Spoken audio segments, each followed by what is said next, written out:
যে আনিল প্রেমাদান পরম কাছো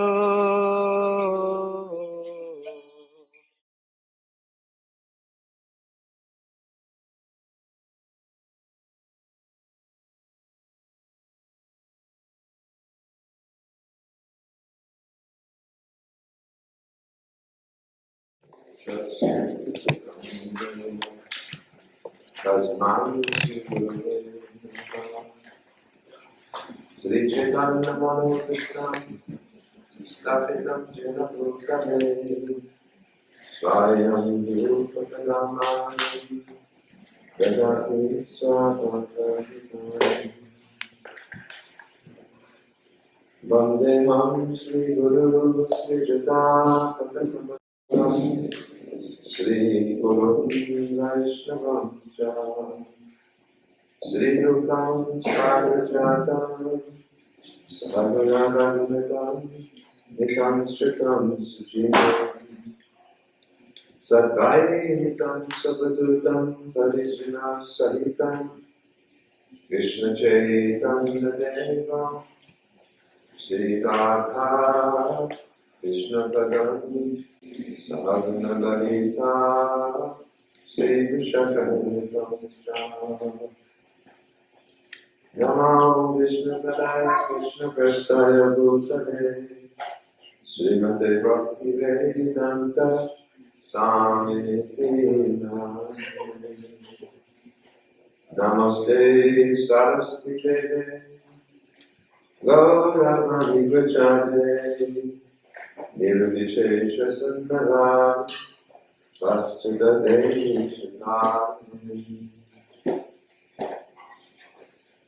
Namo Mahabaranaya Krishna Prema Pradayate Krishnaya Krishna Chaitanya Namivale Krishe Namaha He Krishna Karana Sindhu Dinamandhu Jagapati Gopesha Gopika Kanta Radhakanta Namostute Tapta Kanchana Gaurange Radhe Vrindavaneshwari Vrishabhanusute Devi Tananami Odite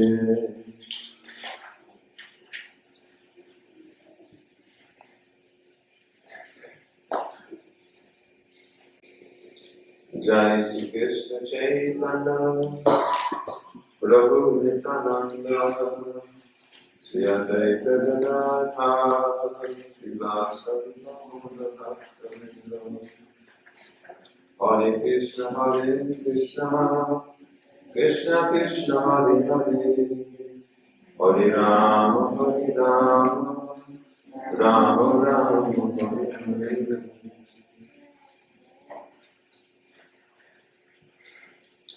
Today we are celebrating the appearance day of Lord Krishna. And we should always appreciate the fortune that we have by being able to remember pastimes of the Lord. Bhagavad Gita, Karma Chandendivya, Yogam Dedikataha, Jaktadevam Gunarjananaiti Manti. So Krishna informs Arjuna that by merely remembering any one of the appearances or pastimes of this in any of his incarnations, one at the time of death will not have to take birth again in this material world. That certainly is our desire, after all, how to avoid the cycle of birth and death. And we hear that the pastimes of Krishna and his incarnations have got this special quality. So we have to absorb ourselves in remembrance of the Lord's pastimes, because we do not know when death will strike. Fortunately, the pastimes of the Lord are all attractive. We see that in olden times, in traditional cultures like in India, it was very common in a village that Krishna and Rama's pastimes would be performed in the evening times, so that all the members of the community would gather together and they would be absorbed in the pastimes of Krishna and Rama. Navami, the author of Ramayana, compiled the Ramayana in such a fashion that anyone who hears it will immediately become instructed not only about the eternal pastimes of God, but also about what the duties are within this lifetime. We have duties. We have duties as disciples to our Guru. We have duties as sons and daughters to our fathers and mothers. We have duties as parents to the children. We have duties, brothers and sisters to each other. All the different family relationships. Beyond that, citizens to their nation, leaders of a nation, or to that matter of any community, all have reciprocal responsibilities.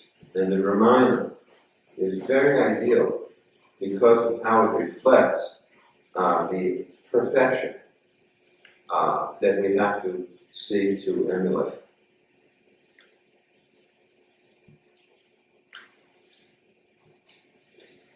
It's interesting to know that what the present world predicament has come to, that formerly there was a proof for the existence of God, in which it was held that the Supreme Lord,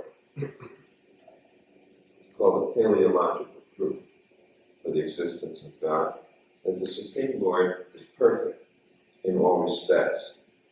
In other words, he has so many characteristics, such as beauty, full beauty, we said this, full strength, full wisdom, fame, etc. And when we see within nature that qualities such as heat, for example, we measure how hot something is by its standard. The standard for measurement of heat is the sun. So similarly, in everything there is an ultimate standard. And one of the proofs for the existence of God is that he is the ultimate standard of everything, of goodness and all other qualities. He is the supreme, and everyone else is measured in relationship to him. But the difficulty with that truth today is that people consider, why should perfection be standard? Why is it necessarily that, beauty is, ultimate beauty is the standard?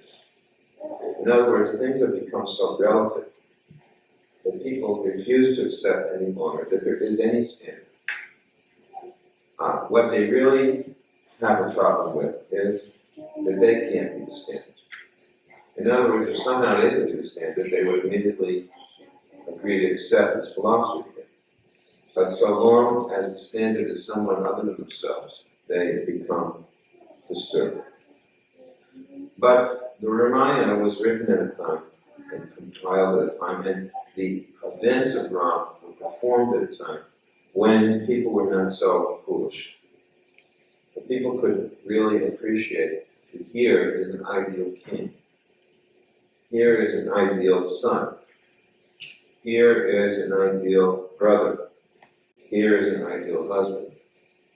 Here is an ideal wife. Here's an ideal father, mother. Every one of the persons in the Ramayana is an exemplar, a person to be followed. And that is in large part why the Ramayana enjoys so much popularity, even to this day. Still, there are enough sane people in the world who can appreciate, that there is a standard, and that Lord Ram and his associates set that high standard. So, it is the sign. I remember one in the introduction to my Tamal Krishna, the professor who wrote the introduction said it's a sign of good literature that while instructing us, it entertains us, or rather, while entertaining us, it instructs us. So this is the special quality of Ramayana, that while entertaining us, it instructs us. And the instruction is painless. Normally when you sit and get instructed, it is something, it sometimes makes one become uncomfortable, because lessons are, lessons like children like to get out of school, because somehow the idea of being instructed is attached to, all its bothersome. But the beauty of something like the Ramayana is that it's not at all bothersome. It's so entertaining that one cannot stop from it. And yet you get all the lessons. The same is true for Mahabharata. And the great sages like Valmiki Muni and Vyasa Muni, they wrote these literatures taking into account the nature of our present world. The people in the present times have no capacity to sit and be instructed, so they have to be entertained. Of course, the special quality of Ramayana is that it is an epic drama. And again, we should understand that it is factual, because nowadays that is another symptom of the modern predicament, that when they hear about Lord Ram, floating a bridge of rocks on water, they immediately conclude that this is a fantasy, myth. So, when they see these paintings of Krishna's pastimes, they again say it is a myth, as if their life is not a myth. Their life is not a myth, as if their life is not some type of a drama. I mean, they go into the dressing room, or the green room of the stage, which is their bathroom. They put on their mask, their makeup, right? All the different makeup. And, from that, gnarled looking, gnarled hair and unkempt appearance and unclean body that they woke up with. By the time they get into their Hondas, speed off to work, sipping their coffees, they're another person. They've put on a different persona. And is that not a drama? Isn't that myth? And then everybody greets them, hello, Mr. So-and-so, hello, Mr. So-and-so. And they have to act out a whole script. I mean, they're very attached to this myth, to this drama. They do it every day, 5 days a week. Talk about rehearsals. Just as we wanted to have a Ram concert, we couldn't do it. We didn't have enough time to invest in rehearsals. People, they invest a lot of time until practically they know their lines by heart. They can smile on cue. They can lie without a single feeling of guilt, just like it's just a drama. They can pretend, to be something that they are not. And actually life becomes that type of attention for most people. Sometimes it's difficult to live in a community of devotees, specifically because there's so little attention. There's so much truth that it's hard to face. It's hard to face each other. So we should never mistake the pastimes of Krishna and the pastimes of Rama as some type of play acting. That is a great offense, bless. It is not like that. Ram is certainly a true personality, and the fact is that not only was there interest in his glories for thousands of years, but even today, when Ramayana was played on television in India, the whole of India stopped to watch.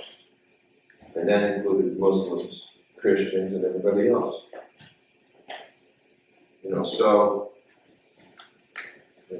That many people can't be wrong. That many people can't be crazy. People were so devoted to Ram that when the Ramayana would come on the television, the old ladies would go up to the television set and do an arti.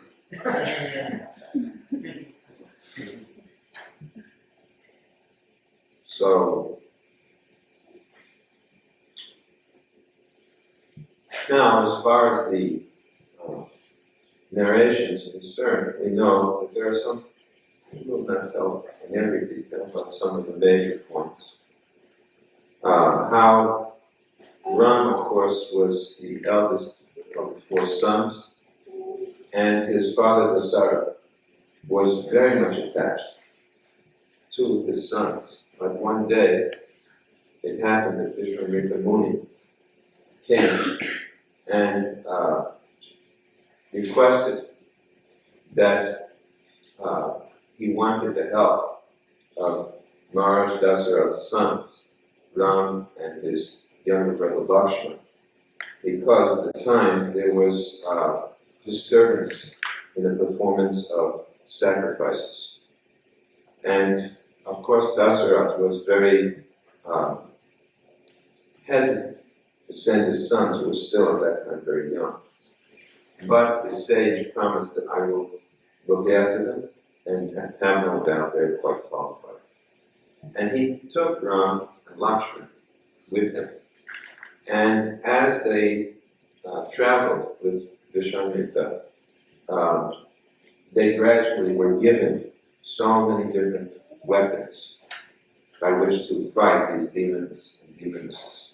And they slaughtered all the demons and demonesses along the way, and at the yajna site, so that the sages could perform yajna.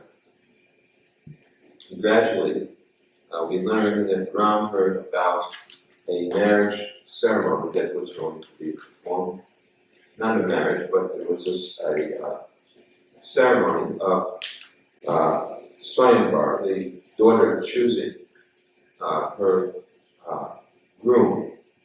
And Sita's father had set up a plan. He had set up a huge bow. And this bow was originally the bow of Lord Shiva. And the bow was so powerful and big that it would take 300 persons to string it. No one had ever been able to string this bow. And anyone who could was said to be able to win the hand of Sita. So, of course, we know that Ram and Lakshmana went to Mithila, and there they saw the bow of Janak Maharaj, and Ram was able to lift the bow, which practically no one could do. And not only did he lift it, not only did he string it, but when he strung it, he broke it in 2 pieces. It's described that he strung that bow, broke the bow, with the ease that a baby elephant takes a piece of sugar cane and snaps it in half. And the sound, the crack that bow made when it broke in half was so loud that it exploded throughout the universe up into the heavenly planets. So he won, he and Sita, and they were joined in matrimony, great occasion. And in fact, Maharaj Dasarath made an arrangement that all of his sons became married at that time. And so there was a huge ceremony, and they all returned home, back to Ayodhya.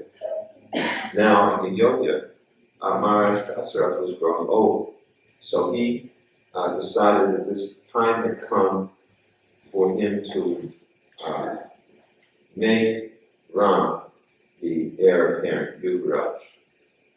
And so he prepared a ceremony in which Rama was going to be crowned as the new king. And of course, it is this moment that the Ramayana really begins to gather momentum, because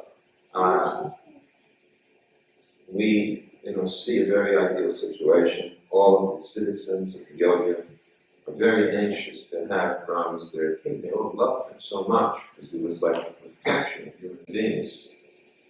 And unfortunately, it would not have been much of a story if Rama had become the king, because then the whole Ramayana would have come to pass.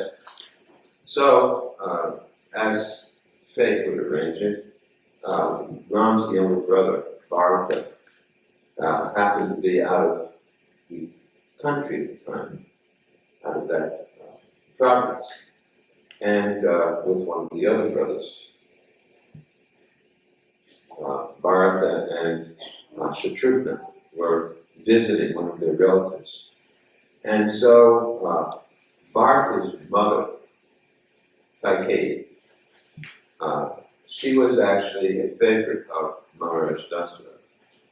And it so happened that long, long before, when Maharaj Dasarath was engaged in a great war, Kaikeyi had saved his life.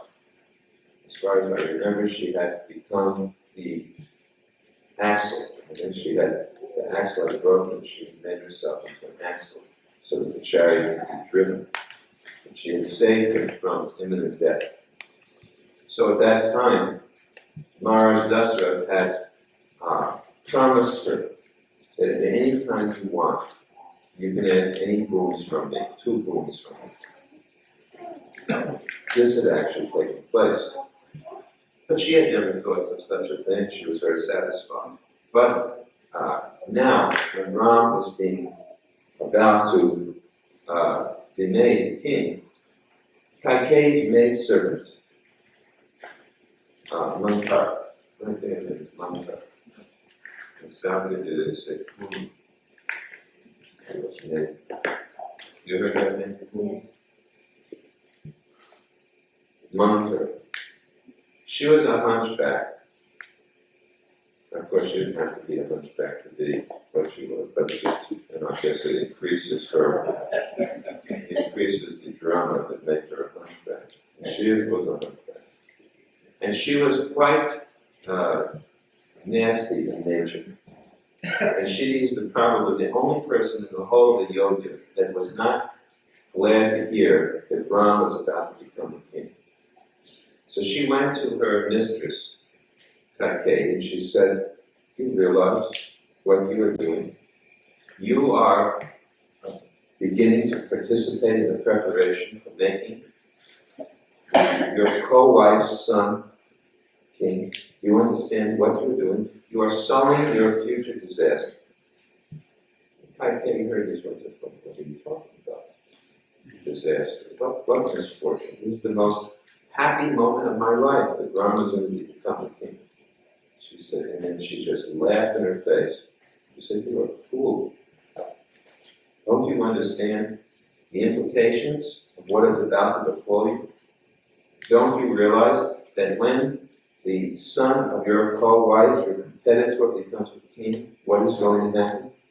The first thing that's going to happen is that your son and you and me, we're all going to be banished from the kingdom."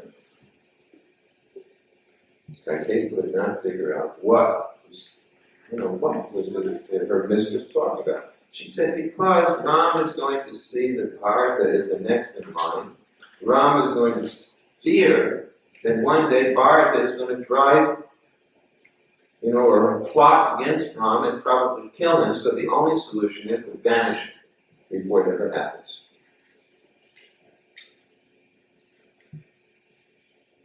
Kaikeyi didn't want to hear this. But Mantar was not letting up. And eventually she reminded Kaikeyi, do you remember that you got 2 boons? Do you also remember that at the time of your marriage, that your father, knowing that there were other wives, made Dasarath promise that his daughter's son would become the king? Do you remember this? In this way, she reminded Kaikeyi of all of these past, words and oaths that had been made. And gradually she infected Kaikeyi with her poisonous mentality. Once that happened, Kaikeyi knew what to do. She went into the room, which is, like a crying room. It's like we have a living room, we have a bathroom, we have a deity room. Well, this is the, anger room. Actually, it's a room where you become angry. I think it would be a very good idea. All the people this age to have this room. A room where you can become angry. And she got into that room and became angry. She threw herself on the ground with her hair disheveled, unkept, no, jewelry on, just looking horrendous. And just wouldn't eat, wouldn't drink, and just became angrier and angrier and angrier. Very much hurt and crying. And word reached Maharaj Dasarath that his favorite wife was in the anger room. So he came in, asked what is wrong, what's wrong, what has disturbed you so much? She wouldn't answer. That is, of course, the best way to make one's anger unknown. You become just very quiet. Wouldn't answer. And again, Maharaj Dasarath appealed to his wife, what is wrong, what is wrong. Gradually, she began to speak. And as she began to speak, her husband's life practically went out of his mouth. He practically left his body on the spot. Because she articulated the fact, you remember when there were 2 boons given? And he said, yes, I remember. Of course I do. Just ask me whatever you want, and I will fulfill them. She said, you will? You promise that you will? He said, of course I will. And again, 3rd time, you really promise? And when he had absolutely promised, then she spoke the words which were to practically determine the rest of the epic. She said, I want you to make my son Bharata the king. And as a second boon, I want you to banish Rama from the kingdom 14 years into the forest. Well, you can just envision what Maharaj Dasarath's mentality was at this point. Because as far as he was concerned, Rama was his life and soul. And yet he had given his word. Now he began to cry and lament. And gradually the news reached Rama. But Rama's mood was entirely different.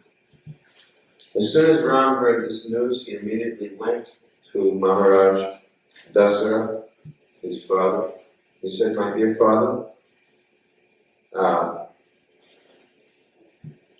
I have no problem to fulfill this. In fact, if I can serve you by carrying out your word, I will consider it my greatest honor. He was completely selfless. He had no desire to in any way have anything for himself. And he immediately said, I am preparing to go to the forest immediately. And of course, Dasharatha groaned, because this was the worst thing he could have ever imagined. That in his old age, when he only had a few more years to live, his dearmost son was going to be torn away from him and sent to live in the forest. Of course, Rama's brother Lakshmana, upon hearing this news, became infuriated. But seeing his brother determined, he said, I'm going with you. And his wife Sita, who was a princess, accustomed to living in very comfortable, nice quarters, she immediately said that whatever happens to you, my husband, is my fate as well. And she immediately followed the example of her husband. They all put on the bark of trees, means very rough clothing, not refined clothes. And in a very pitiful scene that he described, they began to go out of the kingdom of the yogi, and the whole of the city was crying, watching Ram, Lakshmana, and Sita leave. So, of course, the Ramayana begins at this point, the story of Ram's going into the forest, and all of the incredible incidences which take place, which you should all gradually familiarize yourself with. How Ram slayed different demons, how Ram befriended various sages, how Ram acquired different weapons. All of this is described very nicely by Navami. Gradually, of course, they entered into one part of the forest where a great demoness was living by the name of Supernaka, who just happened to be, the sister of a very nasty brother by the name of Rama.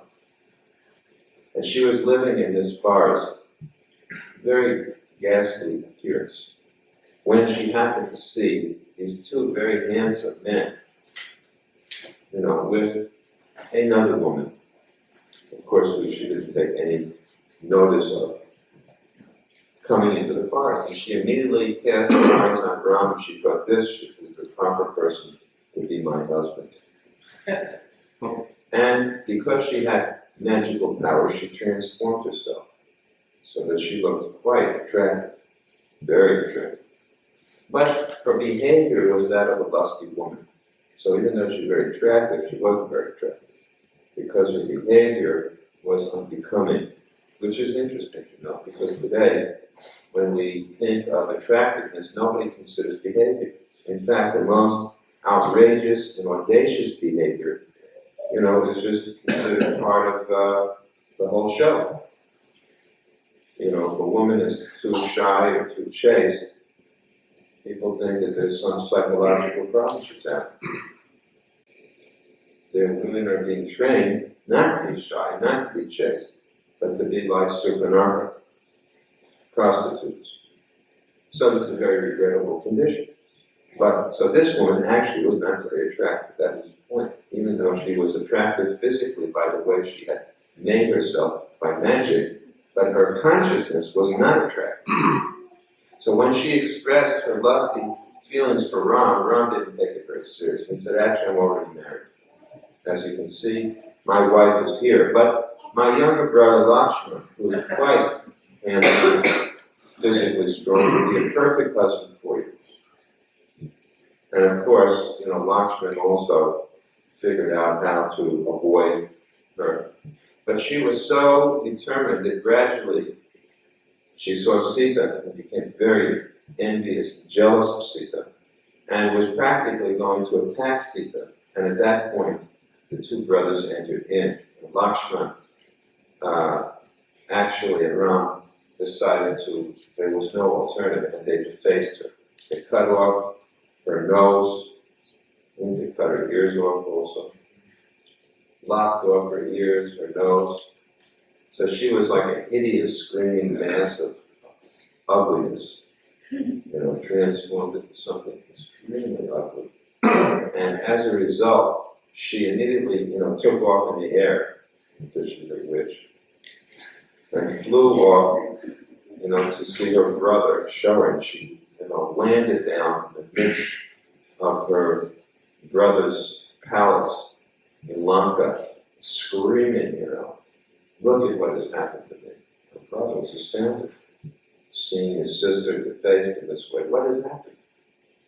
And she began to describe that these two humans, Ravana was, of course, a big cannibal. He used to eat human flesh. So, she thought that she would tempt that these two humans have landed here somehow or other in your domain, not in Lanka, but in the place where I have my home.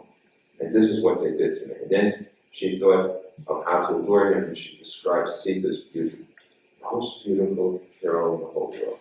And of course, Ravana, who was, ravenous, immediately thought, I must have this woman Sita. But he also had come under a special curse, because previously he had stolen the wife of one great sage, and he was cursed. I think it was a Holly. Remember? Anybody remember? Anyway, it was a curse.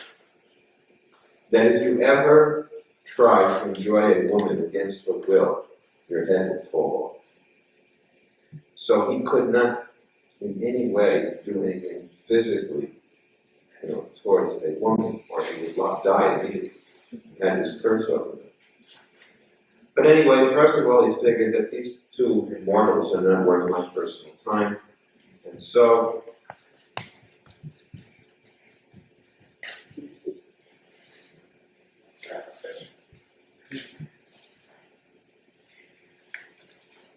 the end of another drama.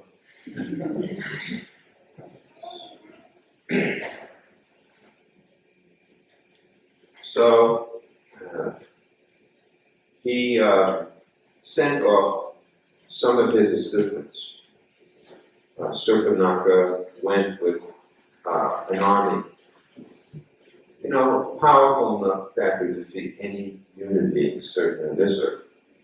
But what happened? Ram, with his sharp arrows, dispersed this army so quickly and sent them all back to wherever they went, in desert regions. The Surpanaka was astounded as she flew off again, and she just laughed in her brother's face. She said, I thought that you were a hero. She said, your so-called, brothers and others are all worthless. They're all dead.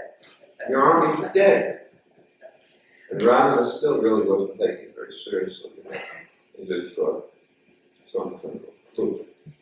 But anyway, he decided that maybe they do have some type of magical strength, they're humans, but in any case, I won't bother with them, I'll just take their word. So he made a plot. And he made this plot with one of his helpers. What was his name? Maharaj. Maharaj. And he said that I want to steal Sita. So of course when Maharaj heard this, because he's an elder, he thought, this is a big mistake. You don't understand. You can't do this. This is immoral. Beyond immoral, it's foolish, because this Ram is no ordinary person. But Ravana told him, I'm determined to do this, and either you cooperate with me or lose your life.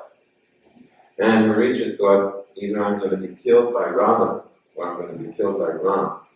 I much would rather be killed by Ram. Very intelligent. Amazing. Can you imagine that type of choice? It is an interesting choice. These are the types of choices we rarely have to face, but we get them in small ways. I mean, everybody gets tested. And sometimes you have to take a test where neither of the alternatives is very attractive. So here was a choice where he was given the choice, pick your death. Pick the method of your death. That's basically the choice he had. Usually we have choices, should I eat a gulab jamun or a Rasputin. Should I go and Sankirtan or do deity worship? Should I go to work or, declare a holiday around Navami? These type of choices. That's very difficult. Look at Maharaj's choice. Who do you want to die by the hand of? And he was very intelligent. He said Rama. So he didn't say, but it is what he was thinking. So they made a plan, and Maharaj, who was also a magician, turned himself into a golden deer. And he started to jump around in front of the ashram of Rama.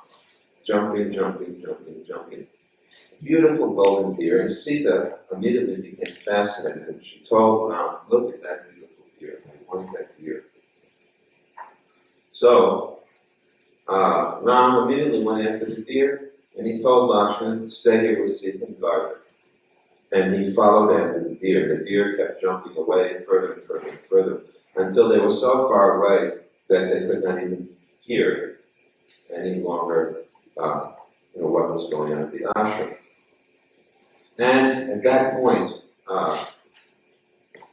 Ram realized that this deer was not an ordinary deer. And he understood this must be some type of a magical demon. And he took an arrow and shot at the arrow. And as Narration was done, he immediately called out in the voice of Ram, Lakshman, Lakshman, Sita, help me. He called out, throwing his voice very far, as if it was the voice of Ram. And Ram could understand what was going to happen. So in the ashram, Sita heard this voice and immediately said to Lakshman, go, Ram is in difficulty. And of course, Lakshman, being so faithful, said, Ram told me to stay here, I'm not leaving. And nobody can put Ram in danger. Ram is invincible. And Sita, being, a bit weak in mind, told him that, you have to go. My husband is in danger. What's wrong with you? And she became overwhelmed with fear and spoke some very harsh words. She told Lakshman, I think that you actually want Ram to die so that you can have me as your wife. And of course, these words, pierced Lakshman's heart because Lakshman was so faithful to Ram and Sita that he had never even looked at the face of Sita. He always used to only look down at her feet. He had never even looked in her face. So hearing this, he made an arrangement, a circle around the ashram, which was a circle of fire that anyone who could never, no one, as long as Sita stayed within that circle, no one could get him. So, and he went off, searching. And of course, when he finally met up with Ram, Ram was furious because he said, why did you leave? And Lakshman explained, but by then it was too late. Ravana had come and had to dress as a sannyasi, which of course is typical, because it shows that in this Kali Yuga, sannyasis or sadhus will often be cheaters. And this is not just happened once, but it happens also in the form of Indra, the king of heaven, who dresses as a sannyasi to steal the sacrificial horse from the fire sacrifice performed by Kritu. So we see that this is not the first time. That in this day and age we see that one of the biggest methods of cheating is through religion.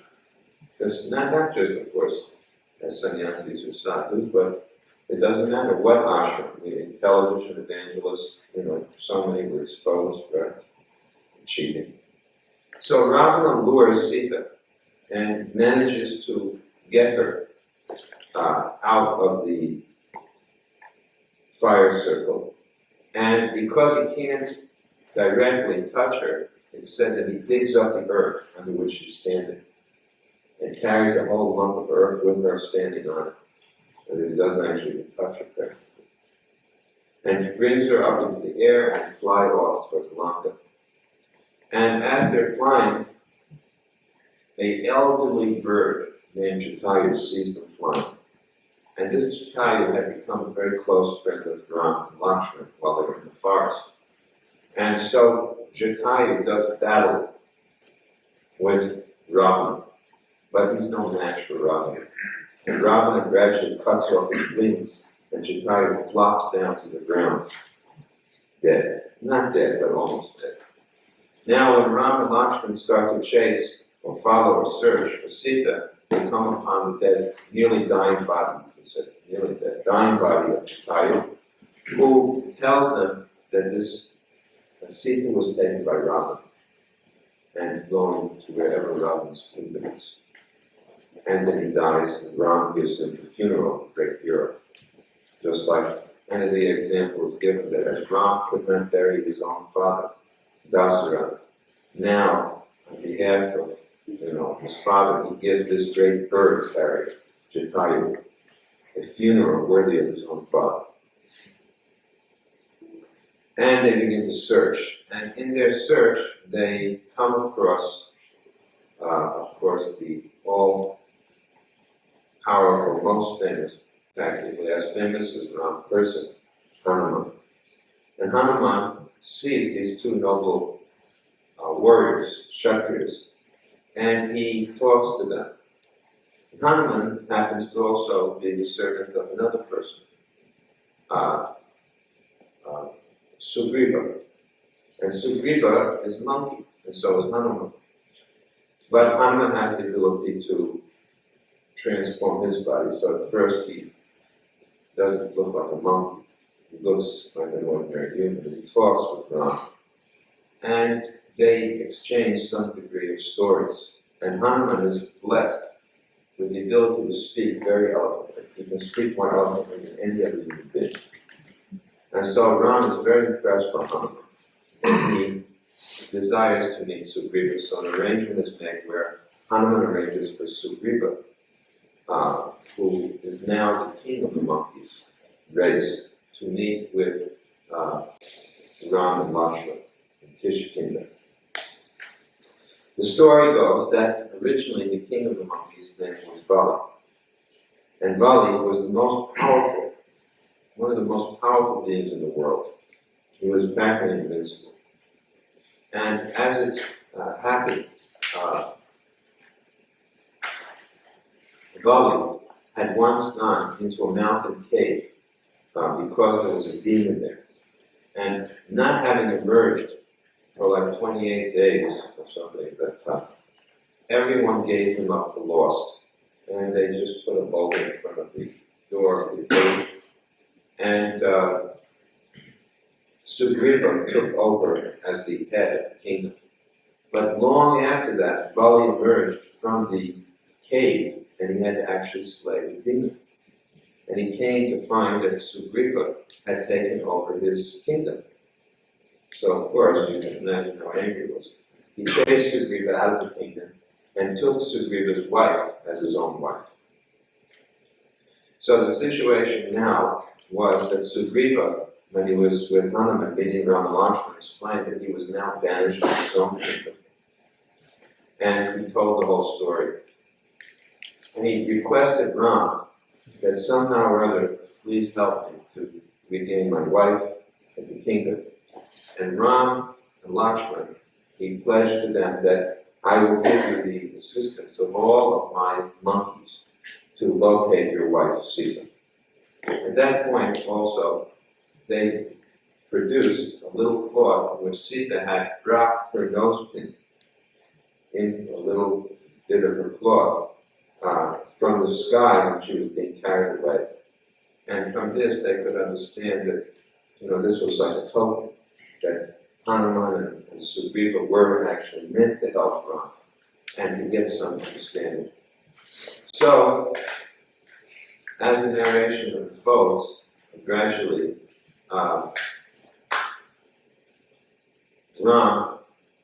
Sugriva and Bali begin to fight. Sugriva goes back and they begin to fight. And in the fight, it is very clear that Bali is going to kill Sugriva. They're no match. But Ram has been hiding from behind a tree, and from his hidden position, he takes an arrow and shoots an arrow into Bali's heart. When this happens, this is like probably the most poignant part of the whole Ramayana. Because when you hear the story about Bali, he's every bit of a tragic hero as much as Karna, at least as much as Karna in Mahabharata. He's really a great hero. And you almost feel like he's a great hero. And he says to Ram, first of all, he feels this arrow. And he says, who could have done this? I was in the midst of fighting, a very righteous fight, and someone from hiding has shot me. And, he's sitting there, and this arrow pierced straight through his body to his heart. And he decides, I have to see whose arrow this is. And he pulls out, this arrow, and he looks at it, and it has the name of Rama. And of course, when he pulls it out, the blood starts pouring out of his body so that he is to die. But he was so determined. It's described, this is not an easy thing to pull an arrow out of your body when you're dying. Pulls it out, which itself is such an incredible. And then he looks at it and says, Ram, of all the people, the most pious king, the most pious personality has done this to me. And Ram comes out of hiding, and Sugriva, Bali starts to say, how could you do this? How could you, who are the upholder of Dharma, do the most irreligious act possible for a Kshatriya? You have attacked me with a deadly weapon when I had no weapon but my own hands. You have attacked me while I'm hiding. You didn't even face me. Why did you do this? Because you wanted the monkey race to help you, who I would have put them all at your disposal. Why did you support this person? So they went on and on like this. And then Ram responded by saying that,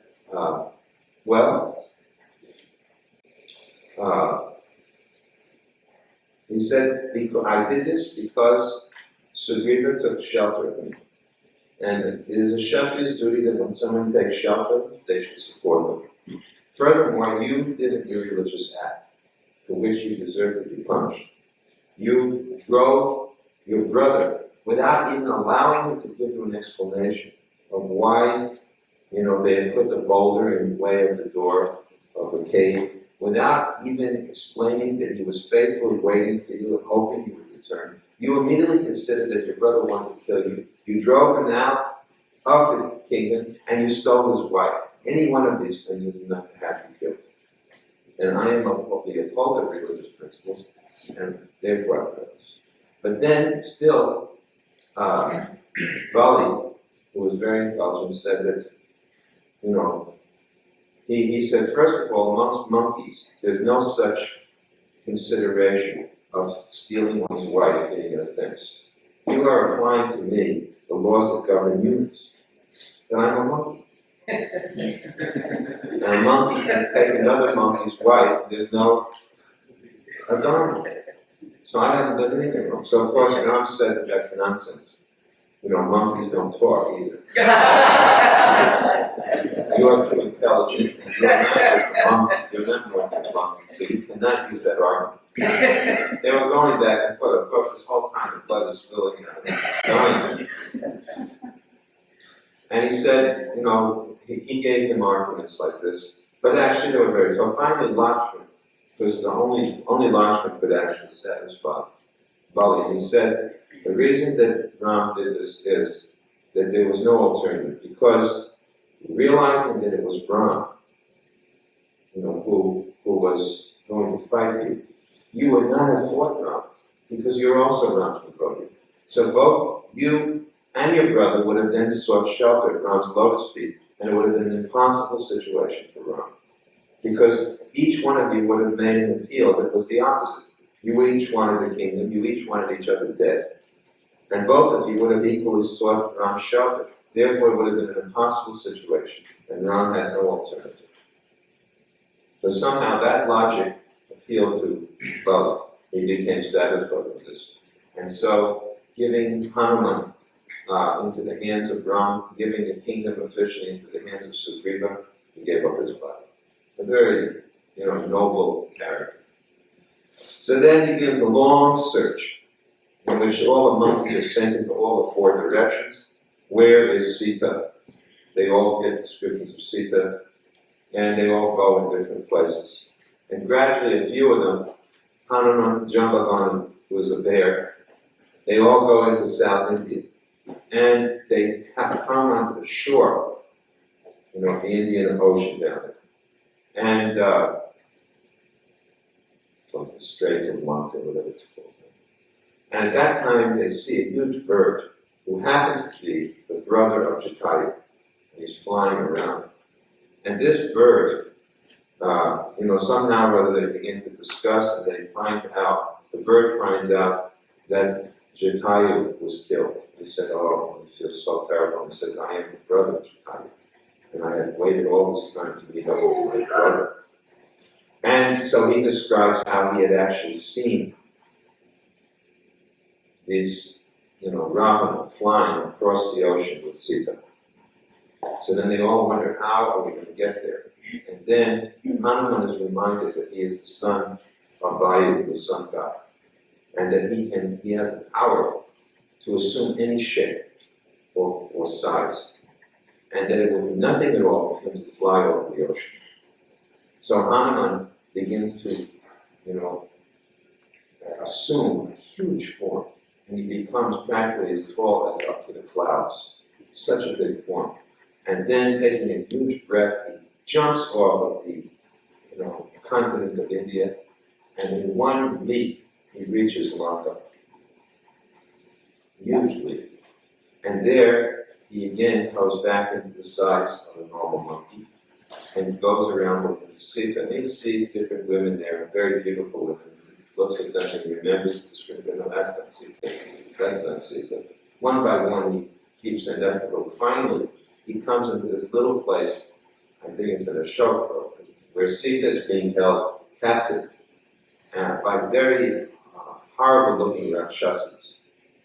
And at one point, Ravana comes in and he tries to tempt Sita. Of course, he can't put his hands on her. He tries to tempt her, and the Rakshasas are horrendous, and Hanuman understands this is Sita. So when they all leave, Hanuman jumps down. Sita thinks this may be another, trick of Ravana's, but gradually Hanuman produces this ring of Rams, which is a message to Sita, I am a bona fide servant. And Sita gives him also some token to return to Rama. And of course, Hanuman thinks, now I've come this far, let them know what they're up against. I'm just a humble little monkey, but still I'm going to show them what they can fear from a monkey, what to speak of what's going to happen when Rama is. So Hanuman allows himself to be captured, and he's taken into the court of Ravana. A very interesting meeting takes place, in which Hanuman, tells Ravana what a fool he is and how he's going to be completely, done in. And at this point, Ravana becomes very, very angry. And although Hanuman is actually a messenger, and you're not supposed to harm the messenger, they bind him up and they put fire on his tail. They douse his tail and make his tail into a torch. And then, of course, Hanuman begins his, his antics, his monkey-like antics. He expands his body, breaks the coils, and jumps all around the kingdom and sets fire to the whole of Lanka and burns it to the ground. And Ravana's associates begin to tell him, now just see what has happened. Because they have been telling him all along. He has a number of associates, and there's some interesting meetings he has, in which they all advise him that what you have done is irreligious. You cannot succeed because you have stolen Sita from Rama. You can't steal another man's wife and think that you're going to be successful. What to speak of when that man happens to be no ordinary mortal? Especially Vibhishan, the brother of Ravana, was advising like this, and even others were telling him like this. But Ravana didn't care. He was obsessed with Sita's beauty. So, gradually, Hanuman comes back, tells Ram what's happened, and at that moment, they all gather and assemble at the edge of the continent of India and prepare for their attack. And Vibhishan, at this point, decides to leave Ravana. And he goes to Ram's camp At first he's distrusted, but gradually he shows himself, and Hanuman says, no, he spoke on my behalf, and he is actually a pious person. So he tells them everything about, the fortifications, what to prepare for. And then Rama considers how to go across the ocean. And he sits there for days, and finally the ocean comes, because he threatens the ocean. If you don't give me passage, I'm going to destroy you.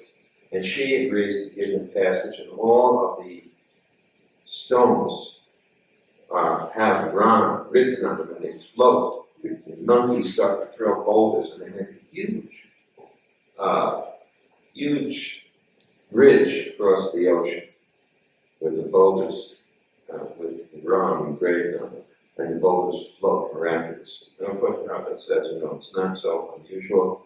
Planets are floating in the sky. Why can't boulders float on water? If someone says gravitation, well, then the answer would be, well, the source of all strength of gravitational force is God. And here we have God incarnate, Rama. So it's not impossible for him to float boulders. And they start to march again over the bridge, and they enter into Lanka. And when they enter into Lanka, of course, a big battle ensues, huge battle, between Ram and Lakshman and Hanuman and all of the monkey forces, and Ravana on the other side, and Ravana's son, Indrajit. Indrajit is his son, and one by one, Ravana's soldiers start to be trounced, until eventually the biggest soldier, Kumbhakarna, a very famous Kumbhakarna, is this huge giant.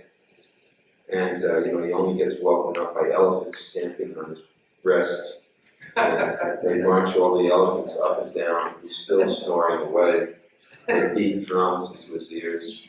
And gradually wakes up. And the first thing they do is feed him. They feed him, thousands of tons of flesh, which he just, woofs and devours in a single breath, practically. He's so ferocious and huge. And then he stands up, and when he stands up, little humans and monkeys are just like little pebbles under his feet. And he comes onto the battlefield, and he doesn't even fight with the monkey, just steps on them. It's so huge. But he is gradually defeated, and when Ravana hears of the defeat of Kumbhakarna, he just cannot believe it. Because he would never believe that anyone could ever defeat Kumbhakarna. But still, all through this, Ravana would not give up. Never would surrender.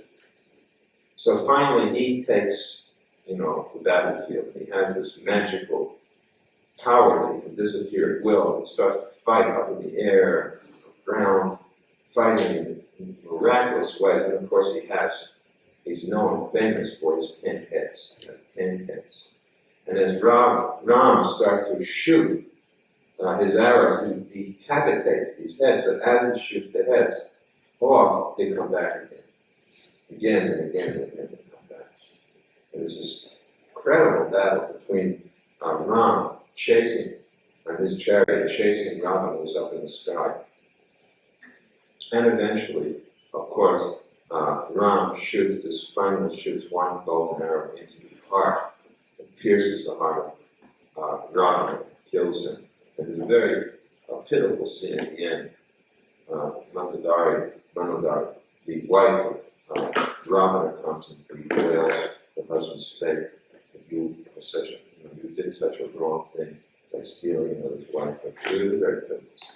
Anyway, at that point, the Sita and Ram become united, but the union is a very unusual union because Ram, after all of this, says to Sita, now I have saved you, and you're free to go wherever you want. So of course it's very shocking, especially to Western audiences, who hear such an epic like this. They would think that, after all the Sita's gone through, Ram should have embraced her, and they should live happily ever after. And yet here's Ram saying, now you can go wherever you want. And Sita, of course, you can imagine how hurt she was, and Lakshman was hurt. But Ram's point was that you have been touched, although actually she wasn't touched, but you have been in the care of another man, therefore you can never come back to my home. So a test is done to test Sita's chastity. The test is that she has to pass and walk into fire. And if she's pure, she'll come out of this fire unscathed. And of course, she passes the test. In fact, Agni, the fire god himself, comes out of the fire carrying Sita. And it's explained that actually, when Sita went into the fire, that Sita was not the real Sita, but a Maya Sita. It was a Sita left behind, because when Ravana took Sita, he did not take the real Sita, he took the Maya Sita. And the real Sita was immediately saved by that fire, circle of fire, and taken under the care of Agni during the whole time. So Agni now brought Sita back and presented her back to Rama. And then they went off on the flower plain, with Hanuman, Lakshmana, and Sita. They all went back to Ayodhya, and at that point, of course, they approached Ayodhya. And Ram's brother Bharata, who all of these 14 years had been living outside the kingdom. You see, he himself, although he was supposed to become a king, refused. When he came back, I didn't say this at the beginning, but when he heard what his mother had done, he became so disgusted, he told her that you are not my mother. And he said, I will never sit on the throne that belongs to my brother. And he said, I will go out and I will put on bark of a tree, and I will live in the forest, and I will keep my brother's shoes on the throne. And I will rule the kingdom for him on his behalf. And until the day when he returns, I will never step foot in this kingdom. So you can imagine his mother felt. Now she lost her own son. She lost her husband, she lost her son. The whole situation is like this. So when Ram came back, he saw Bharat living like this in tree bark, and he embraced him. What a dedicated, who could imagine such a brother who could have had everything he wanted, but would take nothing because he considered that it was all his brother's. So he came up with the shoes in his hands and presented Ram's shoes to him, asked him to put on the shoes, and they took Ram into the kingdom, and he prepared himself for the sacrificial ceremony, shaved his head, bathed. They performed all the ceremonies, and Ram was installed with Sita as king. So this is basically how the Ramayana epic goes. This is the major features of the epic. And it is, on this day we are celebrating Lord Ramachandra's appearance. Ram has an eternal planet in the spiritual world, the kingdom of God. Sanatana Goswami has explained this in Srimad Bhagavatam, that just as there's a Krishna Loka planet, there's a Ram Loka also. And anyone who is a devotee of Ram will go to that planet and be able to dwell eternally with Sita, Ram, Lakshmana, Hanuman, and their associates. So, we are always in our temples in the Road, we often have pictures of Ram on the wall. And of course, we worship Ram, we worship Hanuman. The deities of Ram, Hanuman, and Lakshmana, and Sita are installed in some of our temples. Prabhupada installed in Bombay. One of the three most important temples of Ram movement, Prabhupada said, is Vrindavan, Bombay, and Mayapur. So one of those three temples, Prabhupada installed Sita, Ram, Lakshmana, Hanuman. They're also installed at Bhaktivedanta Swami, and they're also installed in Washington, D.C., the capital of the United States. Prabhupada installed Sita, Ram, Lakshmana, Hanuman deities. So we should pray for the mercy of Sita, Ram, Lakshmana, Hanuman. Pray that we can always remember their glories, ever remain true to our duties as each one of them did. Sri Ramachandra Bhagavan ki Jai. Sita Ram Lakshman Hanuman ji ki Jai. Sri Ramanavami ki Jai.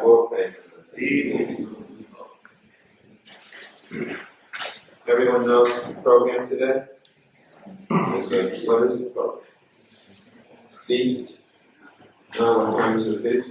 Film at 5 o'clock, 6:30 until the feast itself. What's the film? Ramayana? Yeah? Is there a correlation with Prabhupada sitting around Washington for political sequence? Yeah, of course. Because it's Catholic. In other words, Prabhupada's point always was people want Ram Raj, but they don't want Ram. They want the kingdom of Ram, the government of Ram, without Ram. So Prabhupada's point was, now you have Ram. Now, yeah, he would like to see America be governed by Ram Raj. I haven't said too much about the political situation. Of course, in India, I should say a few more words. In India, they have misused this theme of the Ramayana for sowing sectarian, hatred, and using this. Different political persons have taken on, the bow of Ram, the chariot of Ram, and they go, making campaigning for votes, saying that they will establish Ram Raj. But if you look at the character and activities of many of these people, they're abominable. Not all, I don't say all, but I'm saying if you really want to establish a kingdom of Ram, the way to do so is not by, being religious. And often they sow a great deal of sectarian political dissension, religious dissension. So many people were killed as a result of this. It's become abused in a lot of ways. Alright, so what time is the film? What is the film? Huh? Ramayana. Which Ramayana?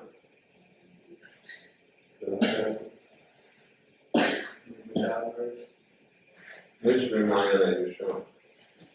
We haven't had this idea. The cartoon one is probably the best. That's what I thought.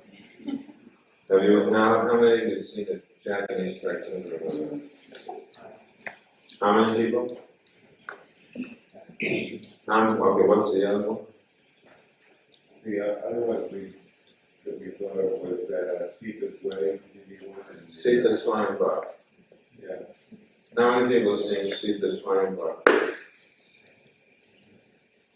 Okay, what else? You can see it on the movies based trying to always watch it also.